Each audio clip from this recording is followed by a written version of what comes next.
Hello and welcome to CLS News at 12. I'm Kayla Quirk, and unfortunately Sam Yang is working on another news story in Chicago this morning, so he won't be here in the studios today. However, he will be able to give us some insight on what strategy works best for him all the way from the city. This week's segment is on note-taking, and we have two different strategies today, plug-in notes and 1+3 notes.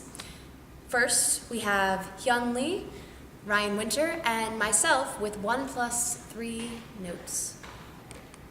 Hello again, I'm Kayla Quirk. I'm Hyun Lee. And I'm Ryan Winter. 1+3 note-taking strategy is a strategy that takes place during and most importantly after class. You begin by taking notes on one side of the page any way that you usually do. After class, you then divide the other page into three sections, which are A, B, and C.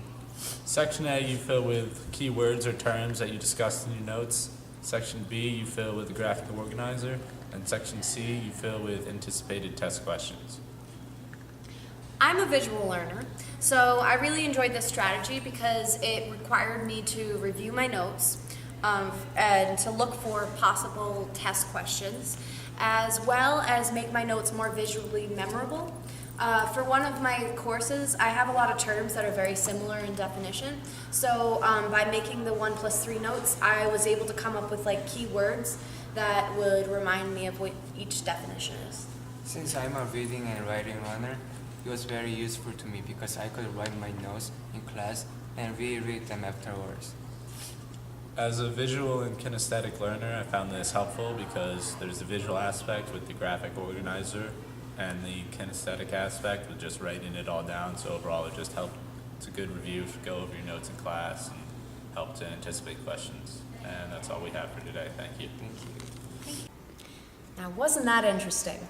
Up next, for our last note-taking strategy, we have Hamza Haddad and Jaeon Choi with plug-in notes. Let's have a look at that next clip. Hello, I'm Jaeon Choi. And I'm Hamza Haddad. To do this plug-in note strategy, you must do things during and after class. During class, you write your notes as you usually do. You listen for the professor's emphasis on certain terms and skip 5 to 6 lines in your notes for room to write it in after class. So after class, what you do is you reread your notes.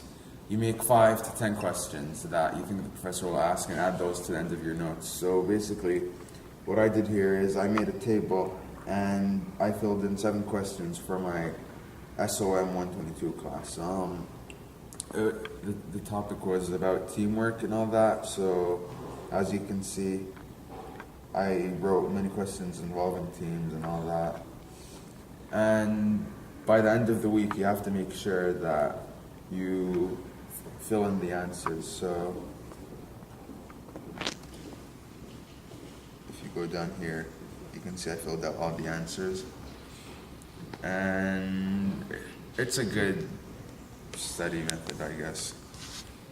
I am an auditory and kinesthetic learner, and I use this strategy for my LIN 201 class. And I like this strategy because it's a great study guide and I can anticipate test questions for an upcoming exam. And it helped me to highlight the key information that may be on exams. Well, I also am an auditory and kinesthetic learner. Well, I'm not a huge fan of this strategy. I think it's too similar to the Jeopardy Notes questions. So I think basically Jeopardy Notes is the way to go for me. But even though I don't like it, it doesn't make it any less effective. It could still be helpful and reliable over the coming weeks or for your upcoming exams. Thank you for watching. Have a good night.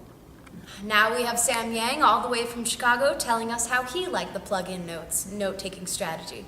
Roll that clip.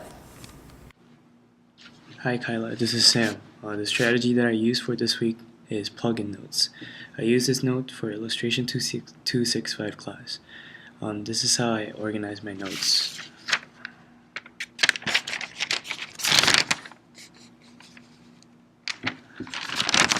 So first, during class, I took general notes that I take usually.